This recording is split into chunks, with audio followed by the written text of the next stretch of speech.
Hey guys, welcome and welcome back to my channel. This is a continuation of the Moving Abroad series. I've had a few comments, I had a few questions about like how to move to Ireland. So today we're going to be specific on moving to Ireland. Moving abroad really requires you to do a lot of thinking and like deciding if this is the place that you really want to go to. Maybe you'd want to look into like the information about the country, like how is it there, accommodation, inflation, just the economy in general, so you can know like how to maneuver your budgets and like what exactly you're going to do there, how much you're going to need, for how long are you going to be there. So all these things come into play.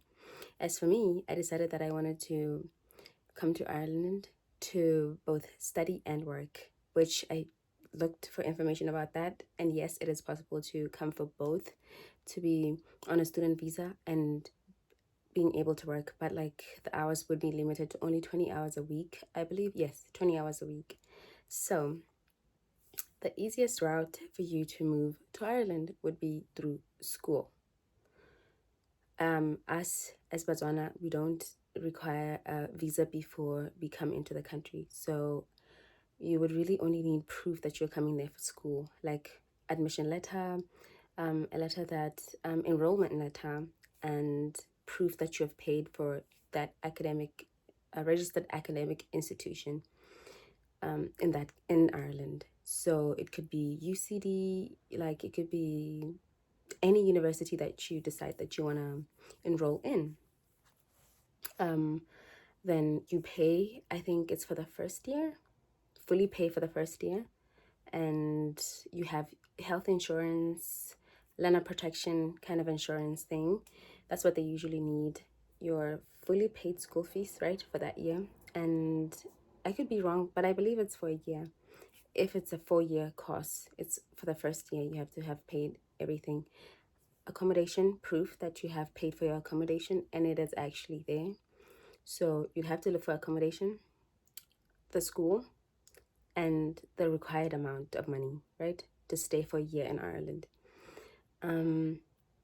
It has changed since the last time that I came, so I don't know exactly how much it is right now, but I believe that you need around 100,000 pula. It could be less, I could be wrong, but this is what I've heard from like people who recently came. But then again, it also depends on how long you're going to stay. So you have courses that only take 8 months, you have courses that only take a year, you have courses that only take 2 years. So it's all like different. But I will like link the website where you could like the immigration website where you could see what you need, how much you need, and for the specific length of your stay in Ireland, it would be different. So whenever we come in, we have a temporary stamp after proving that we're here for educational purposes. You're not here to scam, steal, or destroy. So you will get a stamp where it'll allow you to stay in Ireland for 3 months, I believe. Only the first 3 months you're free. So that's the time where you like go to the immigration office, go and like actually get your IRP, which is your Irish residence permit, right?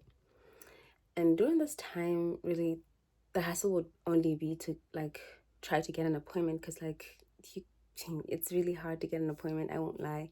I struggle to get an appointment to go to the immigration to do my IRP, which is very important, but you will get it. Like things here are very fast.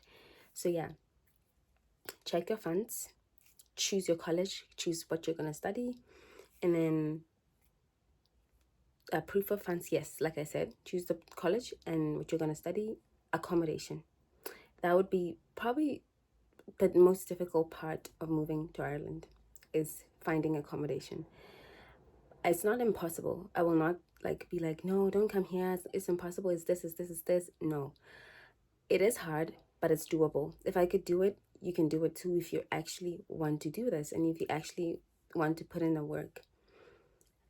You can start temporary accommodation, which is what I did. Temporary accommodation, it could be a hostel, it could be student accommodation, it could be someone's house, like you renting a room in someone's house. We have websites such as daft.ie, rent.ie, student accommodation Ireland, so many websites. If you need those, I could find a couple of them, maybe put them in my comment section or description, or yeah. So this would be the difficult part. But if you can pass this hurdle, then you're okay. You'll be okay. And there's always, like, if you're willing to share rooms and stuff, that you will always find a place where you'd be able to live, like with 2 people in the room or 3 people in the room, like hostel kind of thing, where you live with other people, if you don't mind that. But I'd say that's the easiest way compared to trying to immediately move into your own apartment, immediately move into your own room. It'll be a little bit more difficult because you're new, you don't know anything, and there's a bit of an accommodation crisis in Ireland. But it is doable. It's not going to be easy, but it's doable. It wasn't easy for me. It wasn't easy for my friends. It wasn't easy for my classmates. It wasn't easy for my colleagues, but it is doable. So I would say, really, like, if you want to go somewhere, really, really put your heart into it and put your research, like, every day. Look at everything, even things that are as small as the weather. Look at it, because Ireland is a very cold place. Coming from Botswana, I'm freezing every day.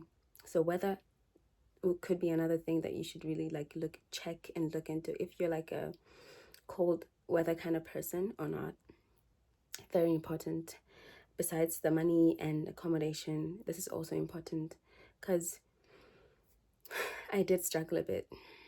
I did get sick a bit. I did have sinuses. I had hay fever, stuff like that. But that's it. That's really about it. It's not really that bad, but it's something to look out for if you're coming from a really dry and a hot place like my country is.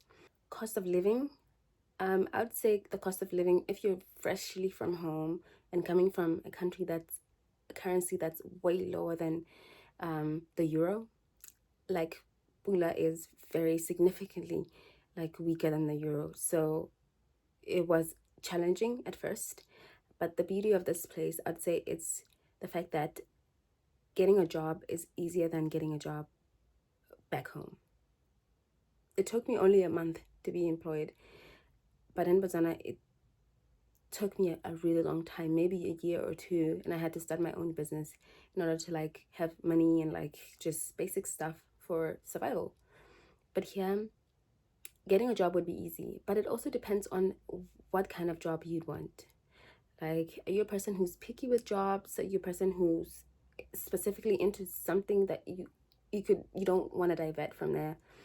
But moving abroad, I'll just give you this advice. It's not about what you were back home. It's about the life that you want to create here.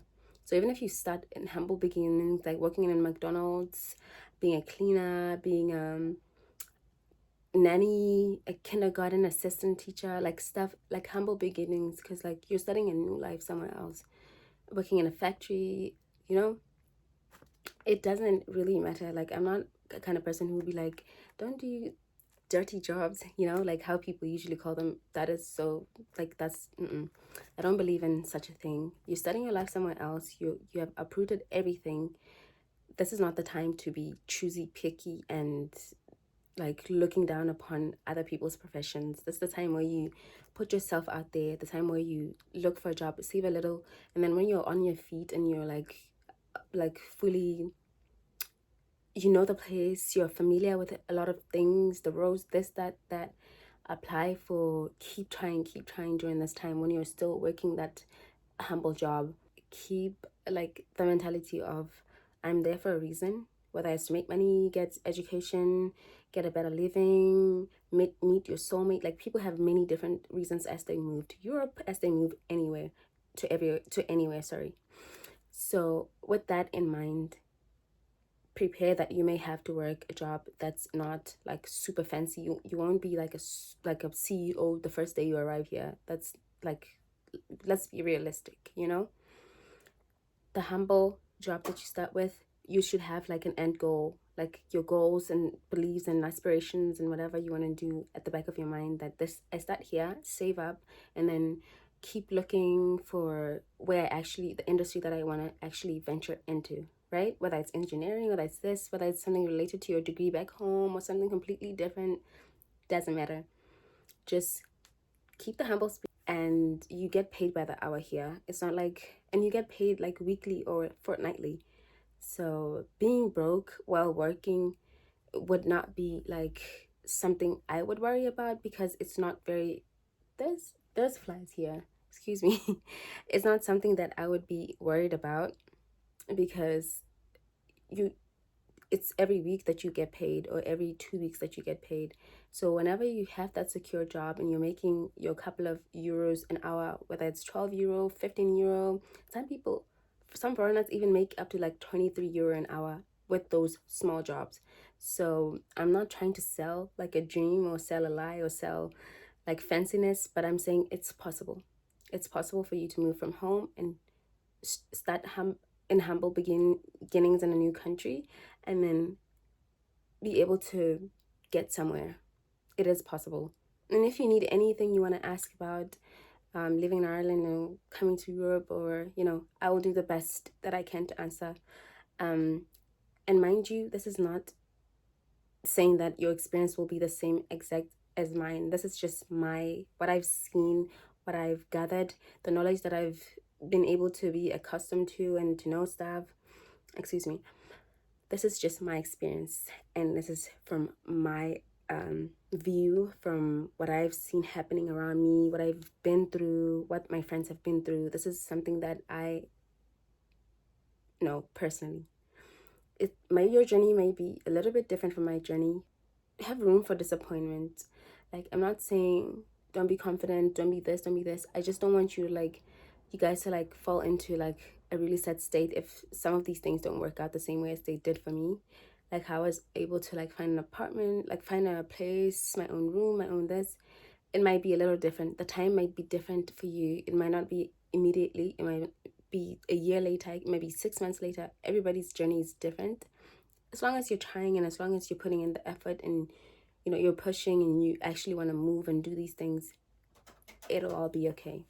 I will answer every question that you have, and I'll share my journey, what happened, what I went through. But anyway, that's part 2. Next part will be determined by your question or your interests. You can also send me questions on Instagram. That's also doable. But yeah, this is really summing it up about like moving to Ireland and stuff to look out for. So yeah, thank you so much for watching. I will see you on my next video.